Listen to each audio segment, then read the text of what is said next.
Hey everybody, welcome on in. I got Nancy behind me tonight, but we're not really doing a Nancy stream. I forgot to move her, but that's okay.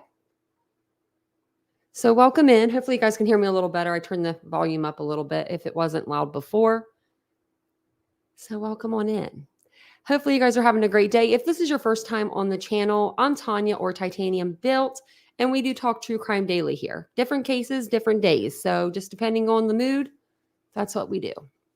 Or what's going on actually in the world, because there's always something going on. Yesterday it was Kansas City was having their, annual, well, not annual, their only, well, I guess it's their annual. They've been kicking butt lately, but their, Super Bowl parade, and people decided they wanted to take matters into their own hands and go out there and do some bad things to people. So now we're here today. Now we're here with something different. But welcome in. I don't know what's going on in Kansas City, by the way. There's a lot of stuff going on over there. If you'd like to join our channel membership throughout the live, I will throw the membership link in the chat for you guys. I do have it on subscriber only mode in the chat, but it's just for a minute. So you can just subscribe for a minute, come and hang out in the chat with us. We'd love to have you. So there's some new stuff to come out of Idaho. But before we get to that, I wanted to show you guys or share with you my second channel. Super excited about it. So I'm going to go live here in a couple of days, maybe even tomorrow during the day, depending on the mood. And I want to do it on, I'm trying to think of how to word it. I want to do it on like different YouTubers that go like real life and why they do that. Because I got a lot of questions about that. So I thought we would do that. Also, we're going to do a giveaway over on that channel when we hit 500 subscribers. And we're at, I wrote it down, 335 right now, so not that much more to go.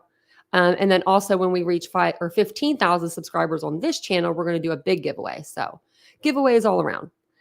But if you have any questions over the live or any Idaho content, just let me know. I think everybody in the chat's been here since the beginning.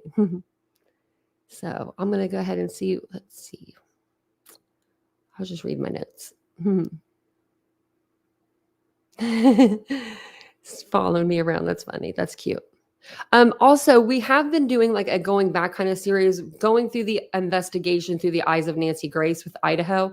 And we did stop doing that a couple weeks ago because, there was just a bunch of stuff that came out. A bunch of stuff happened.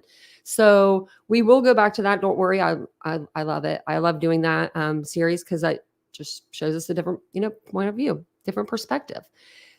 Hey, Margot. Hey, Mystic. Let's see who's all in the chat before we get started. I didn't even say hi to anybody. Hey, Cheryl. I saw that you were on the phone talking to a friend. I need a friend. Just kidding. I got a whole group right here. Hey, Therese. Hey, Otto. Hey, Catherine. Hey, Lisa. Hey, Holly. I have been making it more of a thing, though, that I have to talk to somebody outside of my home every day. Because I usually wear my headphones to the store, and I talk to people. So every day I have to talk to someone. Hey, PKC. Hey, Pickle Meow Meow. Oh, wow. You're having internet problems. Hey, Ashley. Did I say hi, Catherine? I don't know if I did. Hey, Sarah. Welcome in, everybody. I saw DM was in here. Mike's in here.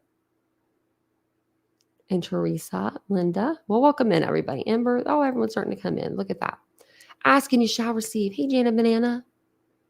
Hey, Mystic. Mystic said, oh boy, I'm late again. That's okay. You're not that late. We've only started 6 minutes ago. Yeah. Although, I wish they'd be ready this summer. That would be real nice. That would be fantastic, actually. I have nothing to do this summer but stream a Kohberger trial. Because I don't go on vacation until September. But watch, that's what they'll do. They'll do next year, September. And I'll be like, what? I'll be out there, actually. I'll be closer. I won't be in Idaho, but Soonto's Flow. Hello. Welcome in. War Flare. Hey, welcome in, everybody. Micro Kimmy, welcome in. It's good to see everybody. So I'm like kind of frazzled because I was going to do the live I was going to do documents, and then I was going to do long crime episodes. But then I saw Megyan Kelly came out with an episode, and I was listening to it a little bit, and it sounded really good. So I'm going to kind of leave it up to you guys. So whatever you guys want to do. So we're going to read the documents. Of course, we'll read the documents. But if you guys want to, I don't know if you guys have seen the new Megyn Kelly. I think it just came out like literally. Let's see. Oh, hey everyone, she said 5 hours ago. So I don't know how fast y'all are on your Idaho content, but I know y'all are fast. So let me know. We'll do it this way. As I'm getting the documents pulled up, if you guys want to watch the Megyn Kelly like video, put a 1 in the chat. If you want to watch like the law and crime, more of the, stuff that's like, talking about what's going on in court, put a 2 in the chat. So 1 for Megyn Kelly, 2 for law and crime. Either way is good with me. I have them both pulled up. That way we could do either or.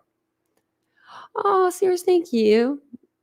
I've been waiting for you guys. Love this community. Oh, that's so nice. That's so nice. Did you know that I don't know, maybe you guys can see it on your side. If somebody sends a super chat, I'm pretty sure you can like it now, but I don't see it on my side. I can love it. I just can't like it. Okay. We can do a little bit of both if we need to also, because I'm going to read the documents anyway. So I'm going to give you the run on that. So. 1 and 2, Renee, we could probably do a couple. Every time I get off the live at night, I'm like, oh, I'm going to hurry and get off live. Vincent is sleeping every time. Y'all, last night I got off the live and he was listening to my live, sleeping. It was on his computer and on his phone. And it was him and the cat. It was the cutest thing I've ever seen in my life. But thank you so much, Sirius Black, for the $2 super sticker. I appreciate that. We do have a good community here, don't we? We really do. Oh, speaking of which, I do want to tell you guys, and I'll have to say it again. Riddler wrote me today, and I just want to tell you guys because, he's such an asset to our, community here. But Riddler wrote me today, and he said he's just going to take a little bit of time off from YouTube. He said the kindest words. I cried because I don't like when people, I don't like when people go.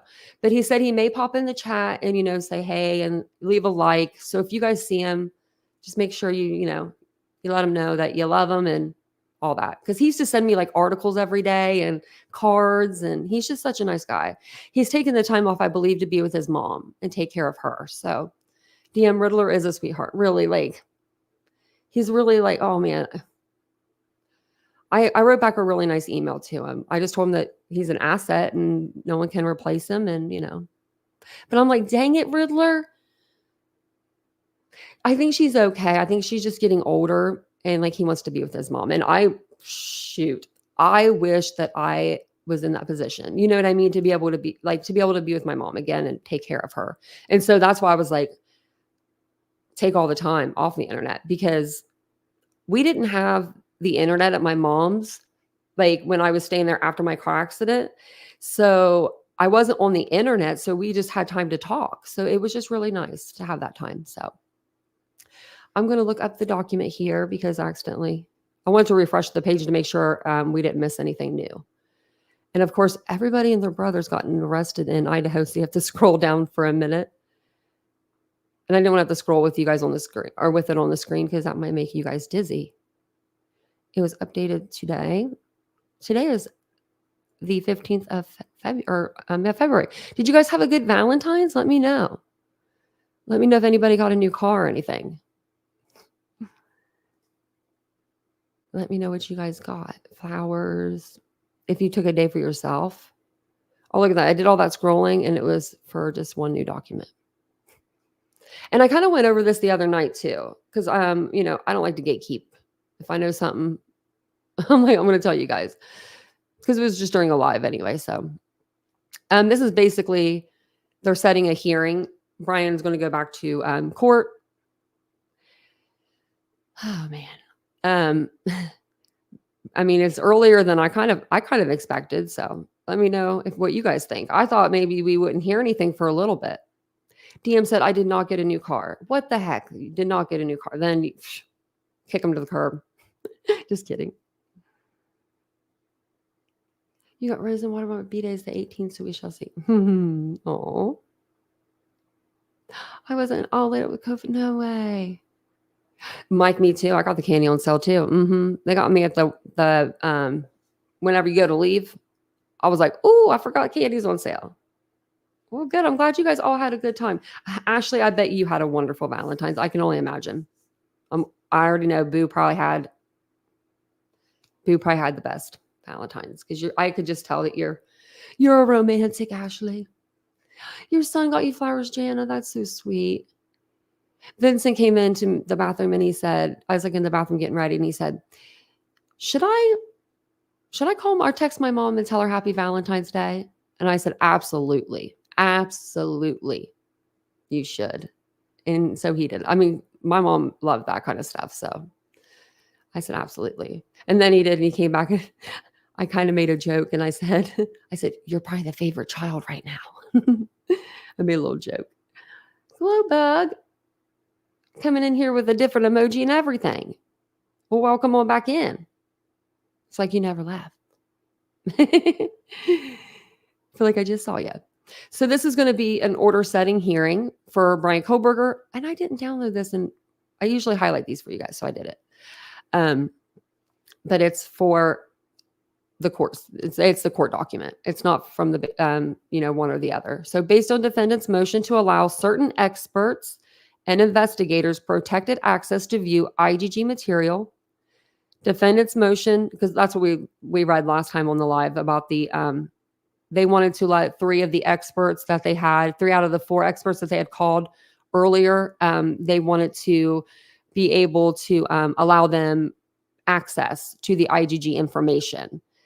So that's what this is going to be going over. So it says, based on the defendant's motion to allow certain experts and investigators protected access to view IgG material, defendant's motion requesting clarification of the sealed order for disclosure of IgG information and protection order, and the state's request for scheduling order, the court orders the following. 1, a hearing on the above motions is set for February 28th, 2024 at 1 p.m. And that's going to be Pacific. And I thought someone said it was going to be okay. That's what 1 p.m. This hearing will be open to the public and will be live streamed on the court's YouTube channel /TitaniumBuilt. As to scheduling, counsel shall be prepared to address scheduling. Okay, so as to scheduling, counsel shall be prepared to address scheduling, both a briefing schedule and an oral argument. On defendant's motion to change a venue, man, this is going to be fun. We're going to have to listen to that. A discovery cutoff deadline, expert disclosure deadlines for filing any pretrial motions, such as motions to suppress or motions in limine, and dates for a trial. Judge is like, let's get this show on the road. You know what I mean? I think he's ready. I mean, I don't know when he's going to retire, but I know that Bill Thompson was ready to retire like last year. Poor dude. He's going to stay on though. They have vanilla spice Cheerios. Oh my Lordy. I'm just reading the chat. Like you guys I always read something that gets me distracted. So if you are not aware, Judge John Judge does have his own YouTube channel. And then I'm sure everybody, will be streaming it as well. I don't know. Last court date, not a lot of people streamed it. We were here for it. So it'll be at 1 p.m. So it'll be 4 p.m. here in the Eastern Coast. So Eastern Standard Time. I will stream it. It shouldn't take, it won't be a long well, it might be a long proceeding. I don't know how long. It depends on if Ann Taylor or Jay Logston's talking, because they both take a while, but Jay takes a little longer. He likes to cite the law from the 1800s. He likes to get people confused. So that's my anniversary also that day. So we'll stream it. I don't plan on doing anything too super like crazy, but if it's past 7 o'clock, maybe we won't stream anymore, but I doubt it won't be. It'll probably be for like 20 minutes, 30 minutes, maybe 30, 40 minutes.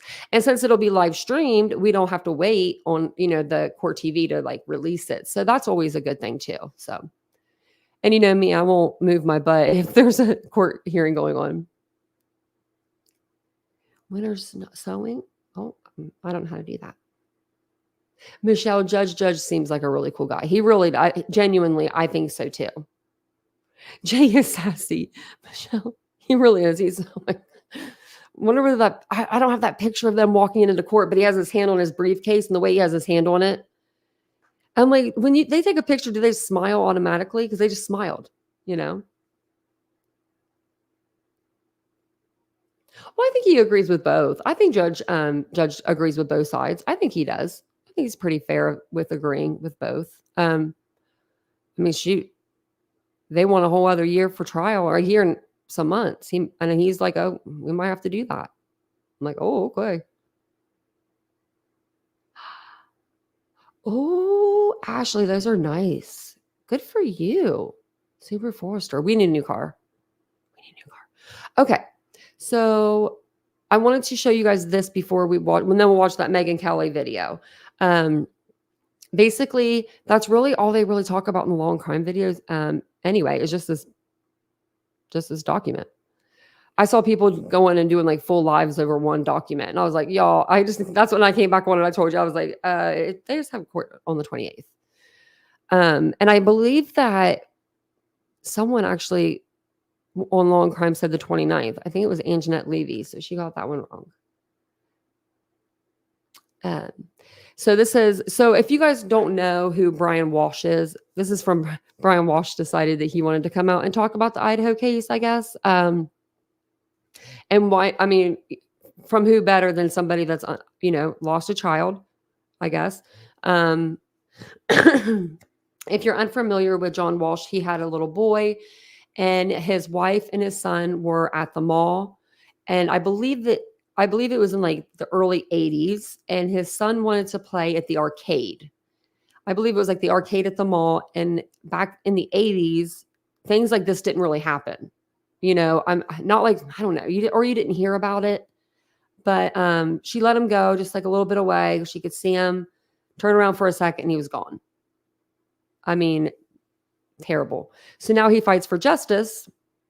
So DMJ is Jay Logston. He's one of the attorneys for Bryan Kohberger. He's the bald guy. Adam Walsh. Mm-hmm. Oh, really? That happened where you live? I didn't know that, DM. Yeah, isn't that sad? That's a sad story. I mean, that's a sad, like, it's not really a story. I hate saying the story. It's a sad case. And now him and his son are crusaders. I mean, his son's even involved now. So I think that's pretty cool. I'm going to read it. I might play the video though too. We'll see. I think they're pretty cool foxes. So it says, John Walsh, the legendary host of America's Most Wanted, who launched the show after losing his son to a brutal kidnapper in 1981, is offering advice to the parents of the 4 University of Idaho students, unalived, sorry, I have to use that word, in their off-campus home in November 2022. They don't have to do anything, Walsh told Fox News Digital. They don't have to go to the state capitol and change laws. They just have to get through the trial. And when the trial is done, I'm sure that they will get justice. I truly believe that. Walsh, speaking to Fox News Digital ahead of the return of America's Most Wanted to Fox on January 22nd, I guess you better watch it, urged the parents of Maddie Mogan, 21, Kaylee Gonzalez, 21, Xander Coronado, 20, and Ethan Chapin, 20, to be strong as prosecutors handle the burden of the case. The main thing to do is celebrate the life of that child, Walsh added. I realized that the 6.5 years I had Adam were some of the best years of my life. That's how you have to kind of look at it, Doesn't he look so much older? I think he does. I mean, but he is. I mean, how old is John Walsh now? Like 80? Like, he's older. He's in his late 70s, I'd say. Let me see. Still looks great, though. Especially, like, what he's been through, like, emotionally. 78 years old, y'all. He's 78. If I wasn't in an 8-year relationship, I'd date old John Walsh there. Oh, I don't know, Mystic. I have to look that up. I love hearing his point of view. I like John Walsh. Well, Cheryl had a long phone call. Says Walsh has decades of experience as both the father of a murdered child and as an iconic crime fighter whose TV show helped lead police to 1,200 arrests and 61 child rescues. His family doesn't dwell on the tragedy that took Adam away. He said they remember and celebrate him. It's the worst thing you can imagine to be the parent of a murdered child, he said. It's just unbearable. It breaks your heart in half. And you know what? You'll take that to your death. You'll never forget. There's no such thing as closure. I feel like that's the only time Bryan had a bulletproof vest on. I pray for them. And he was so far away. Like, I mean, I know it was a big case, but you know what I mean? It's not like he was in Idaho getting arrested. I pray for them because they will get through it in honor of their children, he said. They will persevere, and make sure that their children got justice. Idaho Judge John Judge could set a trial date for Kohberger later this month. The 29-year-old former criminology PhD student is charged with entering an off-campus rental home in the early morning hours of November 13th, 2022, and stabbing to death four of the 6 students inside.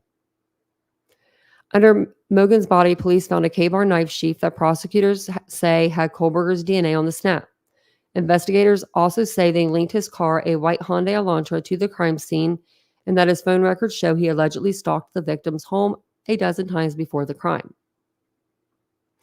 He could face death by firing squad if convicted. Kohberger is due back in court on January 26. Judge entered not guilty pleas to each of the charges on Kohberger's behalf at his arraignment in May 2023. Now, I'm wondering the 12 times that he was in the area. I'm assuming that they didn't just ping his phone. I'm assuming they have his car and him on video, like driving past the house. That's what I'm assuming.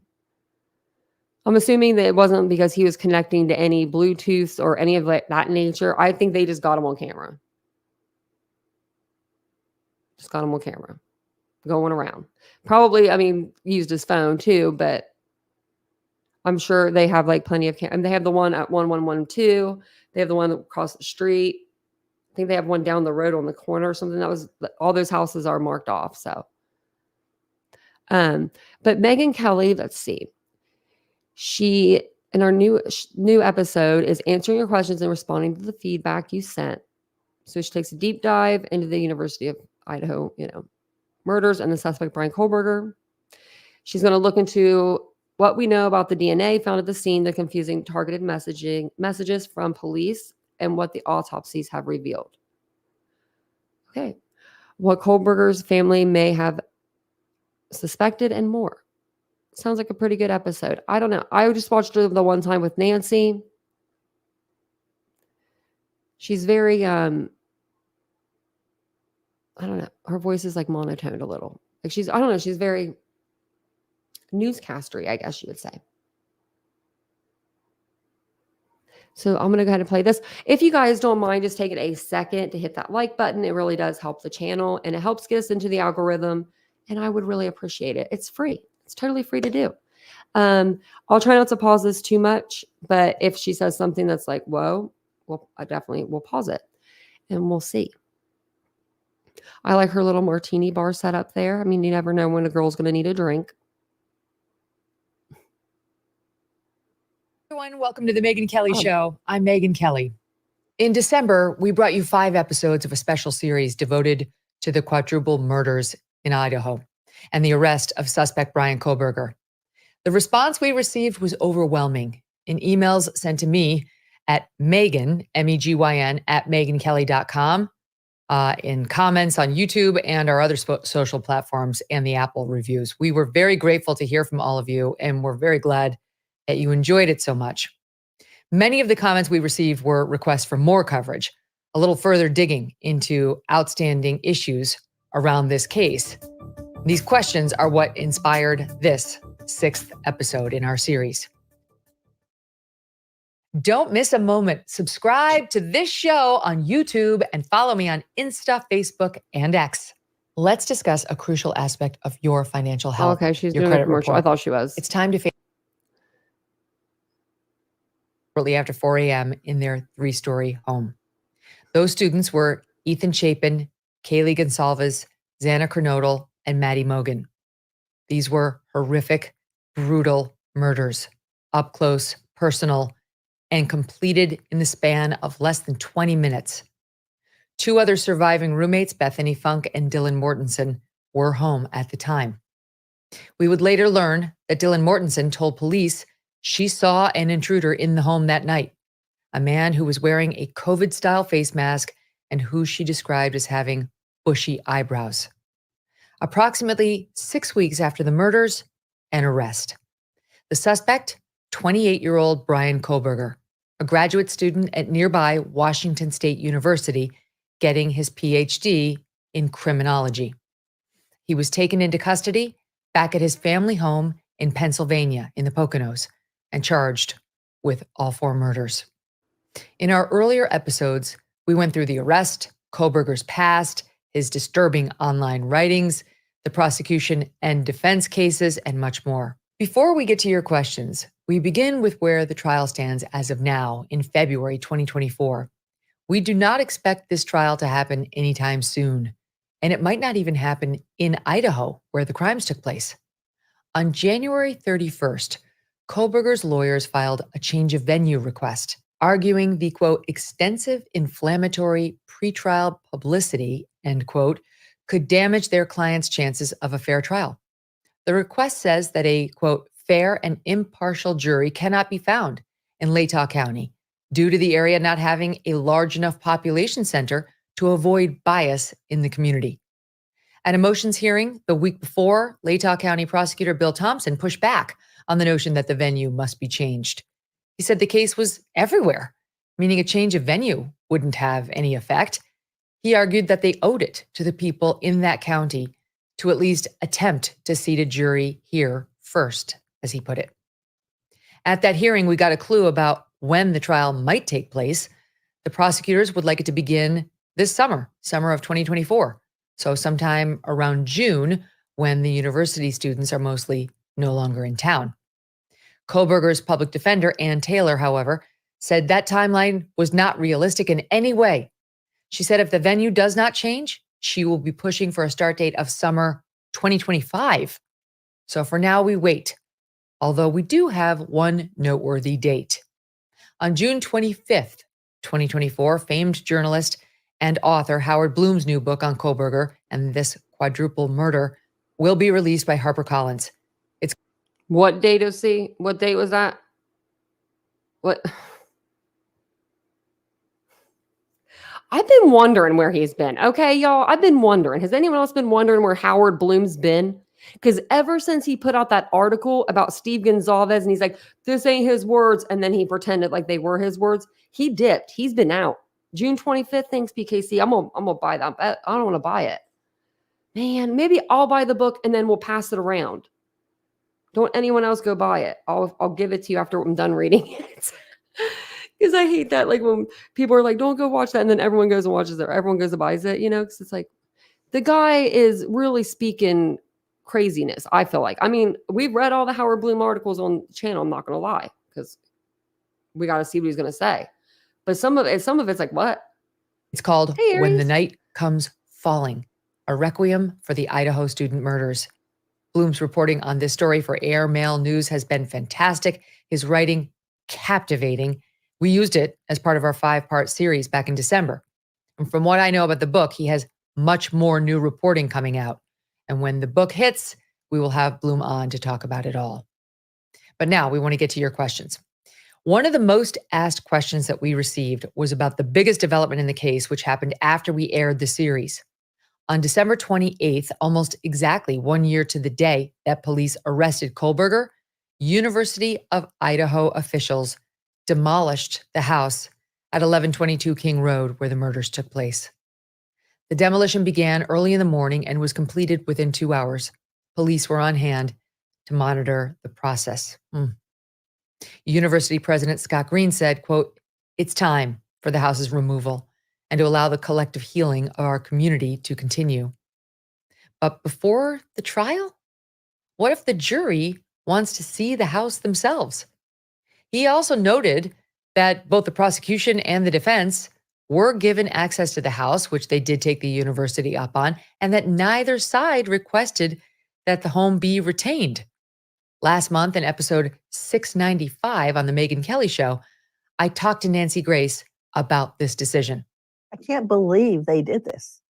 I can't believe that the interest of the beautification of the campus outweighed the interest of justice. Now, I think that's a major mistake because very often it's alleged police wrongdoing, whether it's some sort of misconduct or the gathering of evidence. I think it's really important that the jury be able to see what happened and then combine it as an overlay with whatever was on the body cams. So they know that there was no police wrongdoing, no planting of evidence, so to speak. I would like them to see the room where that knife sheath was found bearing Bryan Kohberger's There's our DNA girl. in the snap. 2 of the victims' families were vehemently opposed to the demolition and did object.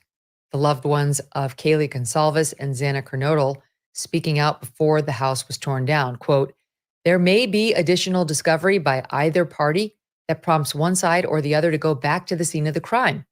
That was from the Gonsalves family in a statement. Quote, "Jurors are notoriously unpredictable, and they tend to make decisions on a variety of facts and circumstances. It would be foolish of us to try and foresee what they will want or need to make a just verdict in this case," end quote. One family was supportive of the demolition, Ethan Chapins. He was a triplet, and both of his siblings still attend the University of Idaho. Can you imagine them having to go buy the house? His parents said getting rid of this house was for the good of the university and for the community of Moscow. Many of you wrote in to ask also about the DNA evidence. Remember, as far as we know, the police found just a single tiny sample of touch DNA, which is not the best form of DNA. They found it on the knife sheath found next to one of the victims and were able to match that touch DNA to Kohberger using something called investigative genetic genealogy, or IgG. They traced the DNA by matching it to someone in the Kohberger family, then zeroed in on Bryan Kohberger after realizing that it likely came from a relative of a man named Michael Kohberger, Bryan's dad, who cops then obtained DNA from. Actually, they went through his garbage, which is legal, and figured out that there was some sort of a match. They actually, at that point, could tell that Michael's son was a match to the touch DNA. One viewer, Bill, asked us over email, how did Bryan leave no DNA at the crime scene? Not one of his hairs? Not any of his saliva or blood? It's a good question. It was just one dot of touch DNA on the knife sheath snap. That's it? In a crime this gruesome and bloody? We're wondering the same thing. Scott, another viewer, added, given the reports that Kaylee Gonsalves appeared to have fought back during the attack, he writes, quote, "There must be some DNA under fingernails. Where is it? If she didn't scratch him, did she pull his hair? There should be hair strands. If she didn't pull his hair, did she punch him? There should be a DNA transfer onto the knuckles of her hand. I just don't see any way," he says, "that someone could actively resist in such a way that there would not be any DNA of the perpetrator." Well, we don't know that for sure. They bagged their hands, we heard, but we don't know that for sure. But they probably did. And they took them into autopsy and they scraped their fingernails, and then they would have sent that out to be tested, and that would have been after the PCA was written. Others They wouldn't asked have about had the that in the apparent lack of PCA. DNA in Kohberger's car, Bryan Kohberger's car, while some emailed wondering about reports that DNA from other males had been found at or around the scene of the crime. We're going to take these questions one by one. First, we should clarify that the police at this point are no longer relying on just the genetic genealogy match from Kohberger's father. As soon as Bryan Kohberger was arrested, his cheek was swabbed, and that DNA sample was tested against the touch DNA on the knife sheath, according to the police affidavit. The police adding it is no longer a question that it was Bryan Kohberger's touch DNA on that knife sheath. As for Bill's questions about the DNA at the crime scene, that is a mystery. as far as what's been reported, there was no other DNA of Bryan Kohberger's found at the scene or on any of the bodies. I know, it's hard to believe. Maybe there is, and they just haven't told us.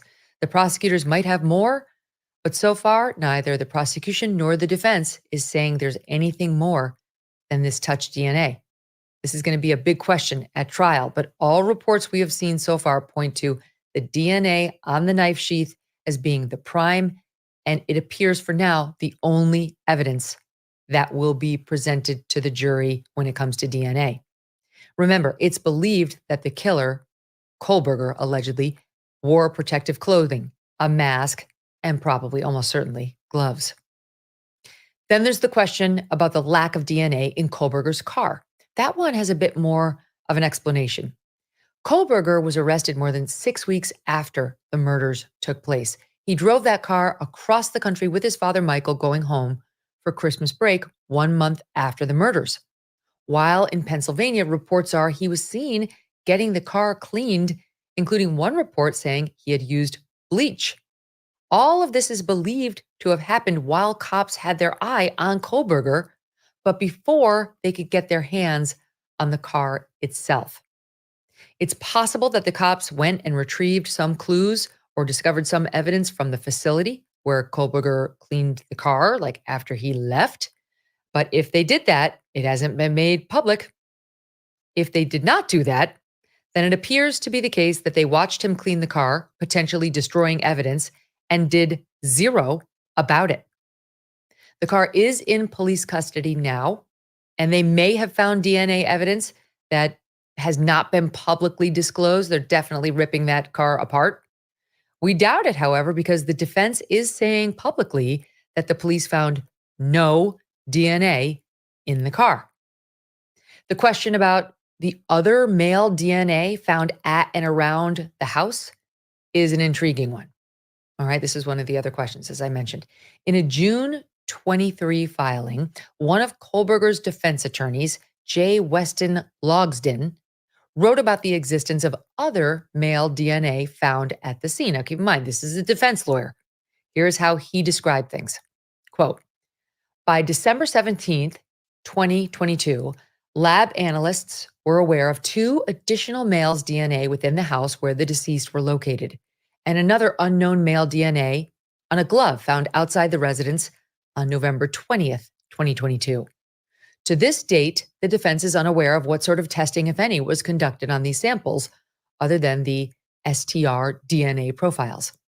Further, these 3 separate and distinct male DNA profiles were not identified through CODIS, leading to the conclusion that the profiles do not belong to Mr. Kohberger, end quote.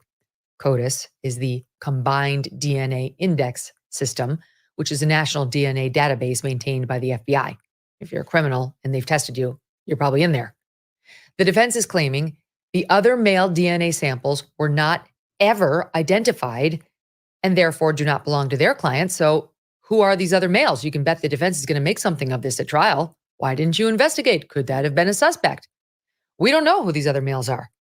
Other than to say the police, the FBI, the prosecutors, they obviously believe they're not related and that they have the right man under arrest, the sole killer in this gruesome crime. Okay, back to that same filing and defense attorney Logsden. Quote, there is no connection between Mr. Kohberger and the victims. There is no explanation for the total lack of DNA evidence from the victims in Mr. Kohberger's apartment, office, home, or vehicle.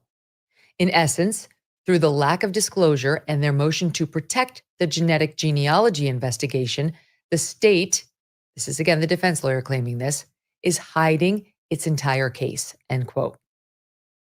He goes on from there. The state apparently thinks that they need not explain how they came to think that it was Mr. Kohberger's DNA on the sheath. Presumably, the defense is expected to accept at face value that the sheath had touched DNA just waiting for testing by all the FBI's myriad resources.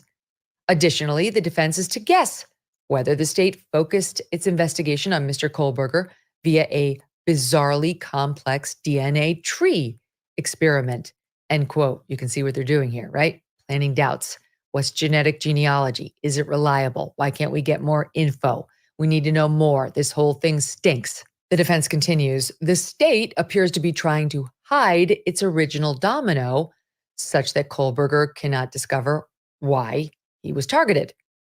Mr. Kohberger has the right to discover and question the investigation that led to him, end quote. Okay, so you can now see the defense is opening a very interesting line of attack. They are implying the police may have planted the DNA on the knife sheath, put there by, as they write, quote, someone else during the investigation. We also get an indication about the way they plan to knock down the entire concept of investigative genetic genealogy, describing it as a, quote, bizarrely complex DNA tree experiment. They seem to want to argue that if that first domino in the trail to Kohberger was not reliable or was the product of junk science, all evidence resulting from that domino would be rendered inadmissible. Quote, fruit of the poisonous tree. That's what we used to call it in criminal procedure. And if the tree is poisonous and can't be allowed in evidence, neither can its fruit. That's how they'll try to get out the DNA swab of Kohberger's cheek, fruit of the poisonous tree. For context, here's a bit from my interview with CeCe Moore. She is the expert I on the love practice CeCe Moore. of IgG, and she was on the show in January of last year in episode 470. Watch how she breaks down the way this works. It's used all the time these days. The way she and her team have been able to make hundreds of successful IDs of violent criminals. So we get the unknown individual's DNA from the crime scene. It might be semen, blood, saliva, even touch DNA. So it goes to a private lab where it is analyzed, and just like they would analyze it at, say, Ancestry DNA or 23andMe, we need it to be compatible with those profiles because that's the type of profiles we're going to compare against. And then it goes to our bioinformaticists, our scientists. Now, because these are degraded, mixed, contaminated samples, these are not like if you spit in a tube and you have this perfect DNA sample. These are non-optimal samples. And so we need something called bioinformatics that work with that degraded DNA to try to repair it, upload it to GEDmatch and or Family Tree DNA. It's compared against all the people there that are opted into law enforcement matching. And we get a list of matches. And we can predict what the likely relationships are based on how much DNA someone is sharing with that unknown person. You see, so they get a match maybe to somebody in the Kohberger family. We can tell you this touch DNA relates to somebody in the Kohberger family who gave their DNA to one of these services. But, Bryan Kohberger's not in there. Maybe not even Michael Kohberger. We don't know who it is. And then somebody like CeCe Moore starts pulling wedding announcements and funeral announcements and family histories and anything she can get her hands on to try to zero in on which Kohberger. What does the family tree look like? And how can I follow the tree down to the most likely person who's got a connection to Idaho? It's a very complex and fascinating means of crime detection. She's been doing it for some time now, and she's been solving tons of cases. So they got close enough to realize we should check out the DNA of Michael Kohberger, the dad. They legally got his garbage and figured out from that, this guy, Michael Kohberger, is the father of our suspect. He's only got one son, hence Bryan. Now, they had other evidence that led to Bryan. It's not all based on this touch DNA, but it would be a huge win if the defense can get the touch DNA thrown out. Huge. So we will see eventually what the prosecution has exactly when it comes to DNA. Is it just the touch? Is it more? And ultimately, whether it is admissible. For whatever it's worth, our lawyers, our legal experts we've talked to on the show, believe it will be admitted, notwithstanding these objections to IgG. It will be. But one of the many things we just don't know yet. I have a question too for you guys, or not for you guys, but in general, it's okay to use like IgG to, put away old serial unalivers, like the Golden State Bridge guy. But like, it's fine. Nobody talks about that. No one. I didn't hear anybody bring up a big deal about that. Bryan Kohberger, they used the same thing in order to get him, and the whole world is up in arms. Not the whole world, but you know what I mean. Like, 20%, 30%, I would say, I don't know, 30 to 40%, I would say, were up in arms. Like, it's the same thing. I don't know. When we come back, a look at some of your questions related to the 6 students at the center of the case and how some early language by the cops may have opened up a rabbit hole for the internet that made the speculation about this case run wild. We'll be right back. This President's Day, honor the legacy that shaped America. One of the commentators. You know, you hit it big when you got 2 freaking commercials in your video. Okay. If you guys don't mind just taking a second, hit the like, because I don't have that many commercials, I don't think, in my video. I shouldn't have any. I'm with you. Me too. Not sure watching Bethany on replay. Funk and Dylan Mortensen. These are the 2 women who were not attacked and survived the evening. He writes, quote, "There is something not right with the roommates calling friends before 911 when they discovered the scene." Yeah, I agree. Something's strange about that. Others asked about the possibility of texts between the 2 surviving roommates during the murders, or at least before the 911 call that was placed at noon the next day. I mean, that day, but later, several hours after the 4 a.m. murders. Here's what we know. The affidavit makes very clear that Dylan Mortensen encountered someone during, we believe, right after the murders. As a reminder, here's what we learned, and the initials DM refer to Dylan. Quote, this is from the affidavit. DM stated she originally went to sleep in her bedroom on the southeast side of the 2nd floor. DM stated she was awoken at approximately 4 a.m. by what she stated sounded like Gonzalez playing with her dog in one of the upstairs bedrooms, which were located on the 3rd floor. A short time later, DM said she heard who she thought was Gonzalez saying something to the effect of, "There's someone here." DM stated she looked out of her bedroom but did not see anything when she heard the comment about someone being in the house. DM stated she opened her door a second time when she heard what she thought was crying coming from Xana Kernodle's room. DM then said she heard a male voice say something to the effect of, "It's okay, I'm going to help you." DM stated she opened her door for the 3rd time after she heard the crying and saw a figure clad in black clothing and a mask that covered the person's mouth and nose walking towards her. DM described the figure as 5'10" or taller, male, not very muscular, but athletically built with bushy eyebrows. The male walked past DM as she stood in a, quote, frozen shock phase. The male walked toward the back sliding glass door. DM locked herself in her room after seeing the male, end quote. There's more, of course, in the affidavit, but why the roommates waited until nearly noon to call the police remains a complete mystery. And it's also true, as has been reported, that it was a friend who called the cops, a friend who was at the house because they had been called by the surviving roommates before the roommates called the police themselves. All right, so Dylan was allegedly in a frozen shock phase until the next day. And then what happened? Did she come out and see the bodies? Did she just call a friend immediately? And then the friend came over and saw the bodies and called 911? Why don't we know this chronology? Why wouldn't the police make this clear? There's something strange about the whole story and what's been disclosed. We don't know what the truth is behind all of this, but we do expect both of those roommates to be called to the stand at trial. That will be absolutely critical and probably one of the most watched moments of this entire thing. The question of whether the surviving roommates were texting one another during the murders, that's actually very interesting. Or maybe the next morning before or while they were discovering the crime scene. Howard Bloom reported that Kaylee Gonsalves's father, Steve, heard through a source that this question about possible texts between these 2 came up in the grand jury proceedings. But we don't know whether that's true. We don't know whether it did in fact come up at the grand jury, and we don't know whether in fact there was texting.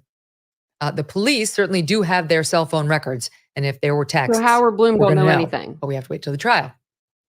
Then there are some questions from YouTube commenters that we can put into a category of, well, we'll call it extreme skepticism. One person asked about reports that the, quote, house was regarded as a drug house throughout the campus, or the fact that there were group chats that knew something happened there well before they even called it in, end quote. Others asked about Chapin's fraternity and the rumors that there was a potential fight there that night that may have been connected to the murder somehow. There's no evidence of that. No evidence of a fight at the fraternity, at least not right now. It appears that those are just unsubstantiated rumors. Ethan's former fraternity brothers spoke out in November about him to KTVB in Idaho. Watch here. Coolest guy you'll ever meet. That's about it right there. He was a really big, funny, happy guy. When someone would walk in the room, like not just me, anybody, he would welcome you into the room. He was always very kind in everything that he did. He always would call me Gussie Gus in his little raspy voice. Emotionally, always there for people. These guys at Sigma Chi dealing with a tragedy they never foresaw, I'm sure, when they entered the fraternity and campus. The questions about the shadiness of this house on King Road where the murders took place, as some described it, or even questions that we received about whether a specific roommate may have been the intended victim, all of that, we believe, can be traced back to the way the cops originally talked about this crime. From the very start, the police described the killings as, quote, targeted. Based on details at the scene, we believe this was an isolated, targeted attack on our victims. Even the mayor described it that way in this interview just days after the murders with Good Morning America. I think from the evidence that exists on site, the conclusion was fairly straightforward that this was targeted, isolated, doesn't pertain to any other location or any other individuals in the city. It's very strange. How did they know that? On what were they basing that? They said nothing more. This targeted language continued for weeks. One state police spokesperson told the Daily Mail it's possible all 4 victims could have been targeted by the killer. Prosecutor Bill Thompson told a local news outlet, quote, investigators believe that this attack was intended for a specific person, end quote. Why did they keep saying that over and over and over? Moscow Police Captain Roger Lanier said, quote, we've told the public very clearly from the beginning that we believe it was a targeted attack. To be honest, you're going to have to trust us on that at this point because we're not going to release why we think that, end quote. And Obviously, I mean, like, I know it could be just random that happens, but I don't see that. I wonder what the percentage of that is, like random mass compared to like if you know them. I'm gonna look that indeed, up. they didn't. But by early December, I thought that was the tune changed. Moscow police put out a statement attempting to clarify a miscommunication, saying, quote, detectives do not currently know if the residents or any occupants were specifically targeted, but continue to investigate. Come on. With no acknowledgement of the number of times you've said that and why, no explanation of why. I get that they don't want to undermine the case at trial, but this is just too glaring. I mean, what does this language even mean, targeted or specifically targeted? The confusing mixed messages in the early weeks of the case led to intrigue among many, including true crime watchers. And undoubtedly, many of the theories that have emerged and continue to percolate online are due to this very unclear framing by the cops from the outset. Did he know them? Did he want to be with them? Did he post on their social media? All these questions, some of which we've addressed in the earlier episodes. Meantime, we know the house on King Road was a known party spot. And according to Howard Bloom's reporting, the neighborhood where the house was located was known to be an area where drug dealing did take place. Okay, what about Kohberger's family and the mystery around? I want to know what kind of rugs they were selling. Is he talking about some marijuana or something? Like, I mean, if he's talking about that or like some party stuff, then get out of here, Howard. If it's not the hard stuff, we don't want to hear about it. The autopsies. That's next. Let me tell you a story about a guy named Leo Grillo. Leo was on a road trip and came across a Doberman. This dog was severely underweight. Now? And Man, 3 commercials. Man, you got a big girl. Not mention that one of Kohberger's sisters, upon hearing about the murders in the town adjacent to where her brother was getting a graduate degree, immediately wondered if he was the guy. What caused his sister to think that? Wrote in our listener. Another wrote in, if Kohberger's sisters were fired simply by association, that's terrible. I'd like to think they'd be that much more of a counselor because they had to see or deal with Kohberger and his struggles and demons. Look, to that latter point, it does feel like guilt by association, but I don't know. The one sister's a therapist, and I can see how it might be tough for someone, let's say the victim of domestic violence, to keep going for therapy from a woman whose face and name just reminds you of one of the most violent, gruesome crimes in recent memory. The whole thing is fraught. It's not fair, but it's fraught.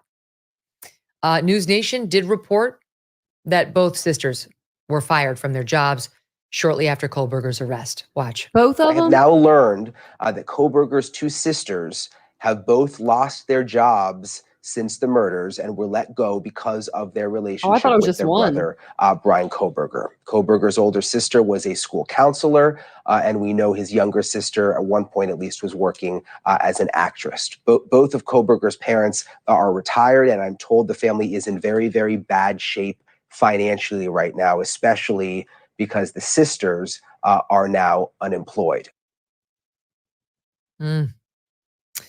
On the first point about Kohberger's sister suspecting her brother, that first question that was raised, it was in fact reported by NBC's Dateline. That was the only outlet that had this info. They had a source who told them Kohberger's sisters did wonder whether it was their brother who had something to do with those murders in Idaho. Oh, watch. According to our source, investigators learned the following. One of Bryan's 2 older sisters, home for the holidays, brought up an uncomfortable topic. The sister had noticed Bryan had been wearing latex gloves. She thought it odd. And at some point, the sister, quite loudly, pointed out that at the time of the murders in Moscow, Bryan had lived just a few miles away in Pullman. Can you imagine? You go home for Christmas break, right? You're going home for Christmas break. And you all are having dinner around the dinner table for Christmas morning or Christmas afternoon. And people start getting up from the table like one at a time and just heading outside. And then they come back in. Maybe a group of them would go out, come back in. They were looking at Bryan Kohberger's car during Christmas holiday. Like, so I'm wondering if he noticed that. Like, I would notice that. I have a big family, and there's probably 20 or 30 of us that get together. But if I saw groups of them just like going outside, I'd be like, what y'all doing? I want to see what y'all doing out there. Can I hang out? So it was very telling. I think I listened to this Dateline episode on the way back from California on the plane. And that Bryan drove a white Elantra, a car that law enforcement across the nation was looking for. Add that to the gloves. And the sister said she thought the Kohberger family should consider that Bryan might have killed the 4 students in Moscow.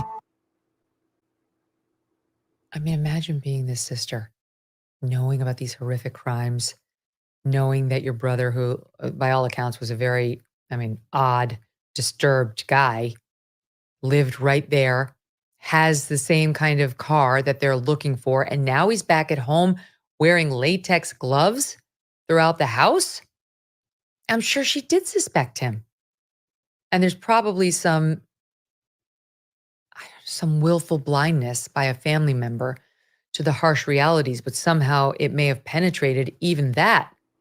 Hey, Bryan, don't feel too bad though. If you're listening to, anything on YouTube, which you're not, even though your sisters thought, you want to lie for people, there's about a whole internet that thinks you didn't do it based on nothing. So you got that going for you. Dateline did report that the sister went on to search his vehicle herself for potential evidence, but did not find any. They also reported that Kohberger's father defended his son at the time. But did Michael Kohberger suspect his son? Remember, it was the dad, Michael, who flew to Washington State to accompany Bryan on the lengthy cross-country trip back to the Poconos in Pennsylvania just days before his arrest and about a month after the murders. But adds them into one And in court a date. bizarre twist, we actually get to see the father and son on this road trip, not once but twice, in police body cam footage taken during traffic stops in Indiana along the route. We brought you some of this in episode 2, but when you start to really examine the stops while thinking about whether Michael suspected Bryan of the crime, it does cast a bit of a new light on what we're witnessing here. Take a look at this part of the conversation with the police officer. What did you say about some SWAT team thing? Or Yeah, there was a mass shooting and everything. We don't know. Where? This was essentially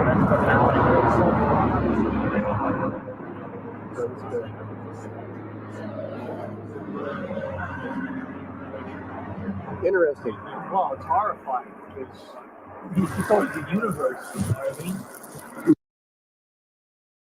It's hard to make out everything that's said, but Michael keeps talking about a scary crime scene back where their road trip started.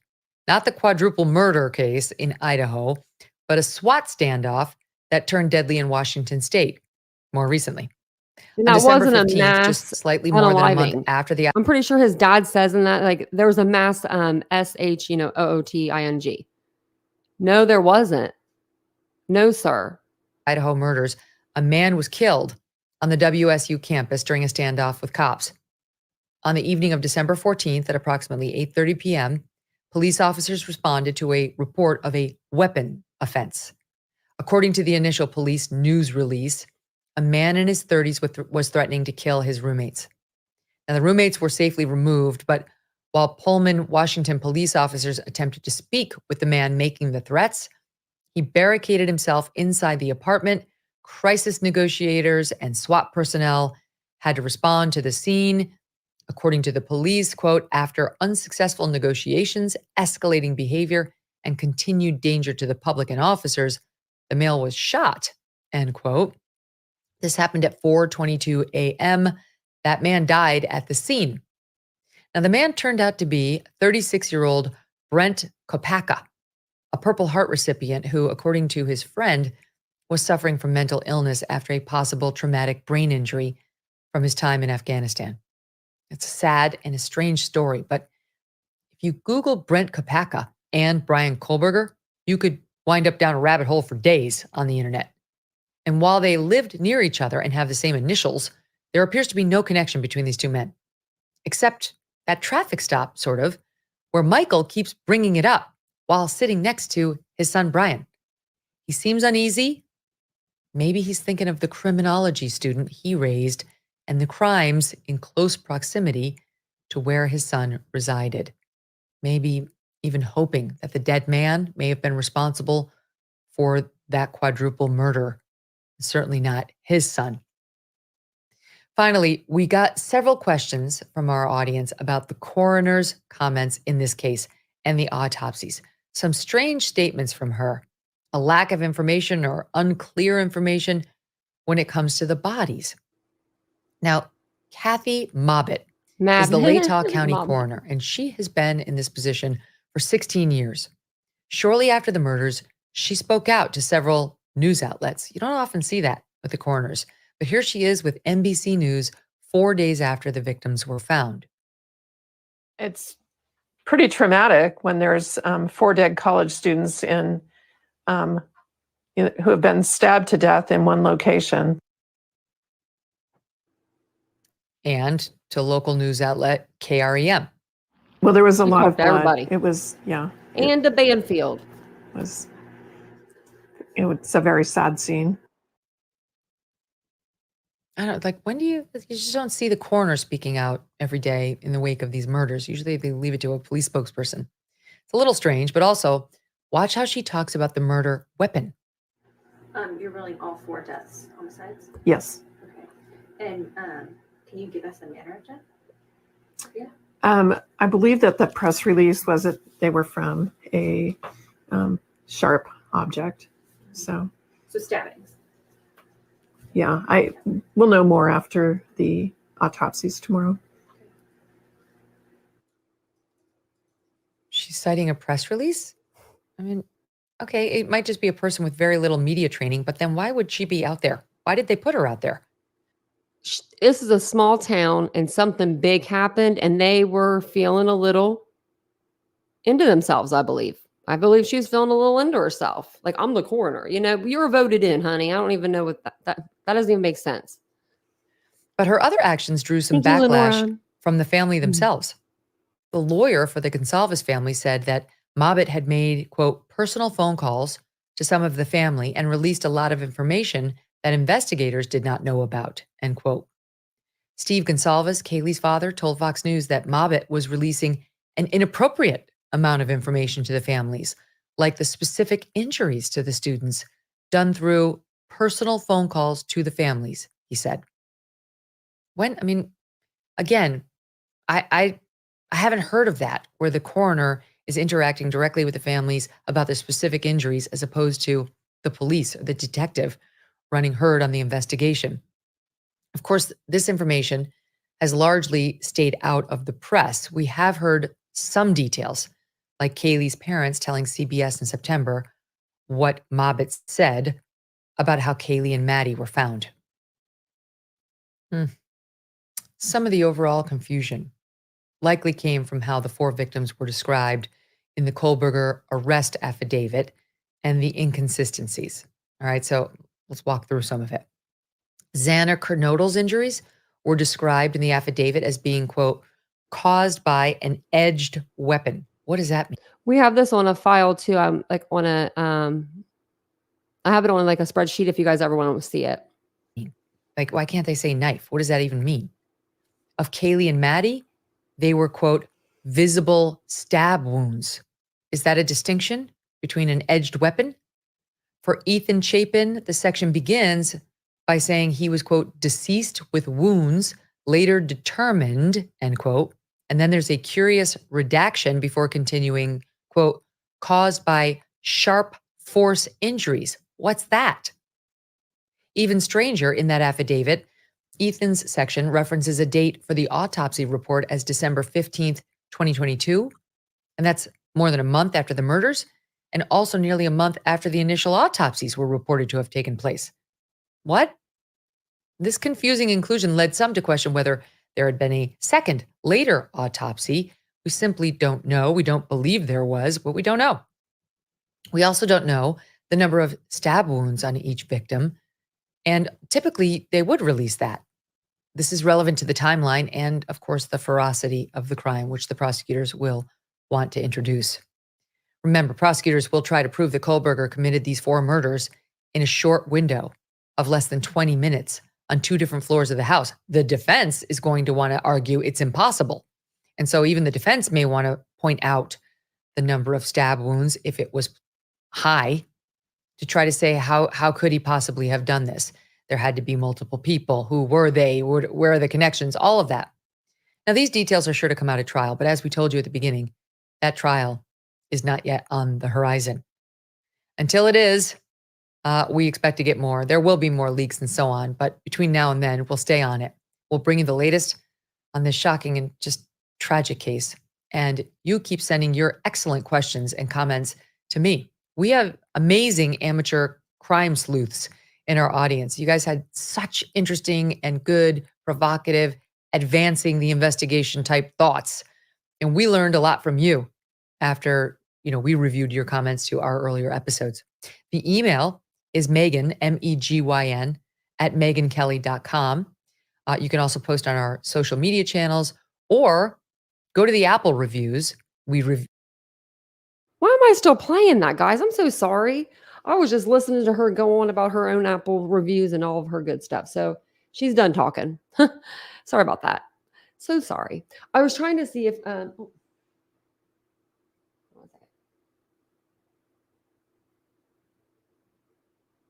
okay. My phone was recording my voice. But let me see here. I had some stuff I wanted to tell you before I jump off. It's kind of a short live. So what I'm going to do is I'm going to close this live here in a minute, and then I'm going to go in the other room. Now, Vincent said he's awake. If we all know him, he'll be asleep in 2 minutes, and then I'll be sitting here like twiddling my thumbs. So if that happens, I may go live on the second channel. So if you guys don't have the link for the second channel, I'll grab you guys that. If you guys want to go over and subscribe, it's going to be a fun time over there. It's going to be a damn free-for-all. A free-for-all, I tell you. And once we hit 500 subscribers over there, we'll do like a little giveaway. And then once we hit 15,000 over here, we're going to do a big giveaway. So it's going to be giveaways everywhere. Giveaway. But if you guys don't mind just taking a second, hit the like button, subscribe to the channel. We do talk true crime daily on the channel. We have so many cases that we cover. It's unbelievable. But I like it that way. If there's any case in particular that you guys want me to cover, and if it's, something that's trending, like, something that people will be like, yeah, I want to see that too. We'll definitely cover it on the channel.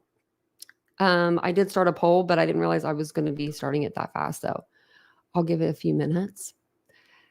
But 78% of you guys so far say that we won't see a trial this year. I'm going to agree with you guys. I don't think we'll see a trial this year. I don't know. I'm going to check my emails in the morning. I need to write myself a note. I finally checked my comments today. I've been so bad about that. I think it's because I'm going to go to the doctor so much. Emails tomorrow. Speaking of doctors, I don't know if Cheryl's still in here, but she was asking me about my eye doctor the other day. I went to the eye doctor today, and they said that my vision's still the same. It's weird. But like when I read on the card, I'm still reading fine. Like, all the way at the bottom. But they said my astigmatism's a little worse, and I have some like allergies and some dryness, and my farsightedness is getting bad. I did this whole live without my glasses on. I meant to wear my glasses. And they said that the reason why my eye is twitching is because of, they said they think it's because of allergies or stress or looking at the computers or a combination. It could be anything. So we'll see. And I think Judge is going to start setting deadlines. I agree with you. I think he really will too. And we do already have 335 subscribers over on the second channel. So that's pretty cool. I love that. Hey, we've had it, like a month, and we have more than whenever I started my first channel. So can't beat that. But thank you guys all for being here tonight. If you guys see me pop up, I might be on another channel. You never know.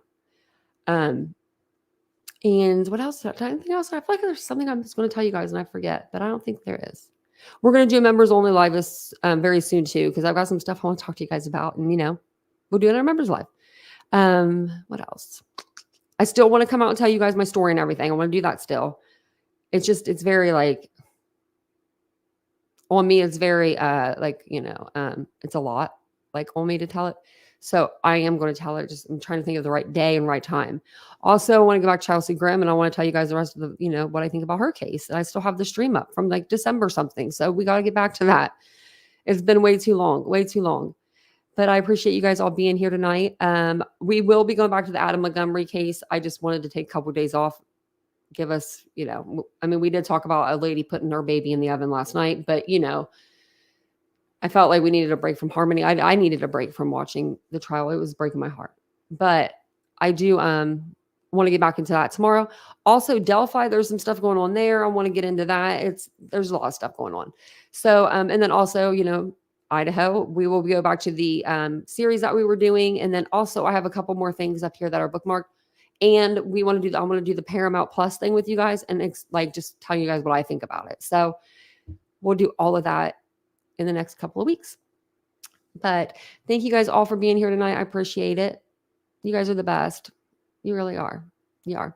So don't forget, like I said, subscribe, hit the bell icon to be alerted to all new content. I usually come on about the same time every night, anywhere from 8:15 to like 9:15. If it's on the weekends, sometimes it's a little bit later. But I love you guys so much. Have a great night, and I'll see you guys tomorrow. Bye.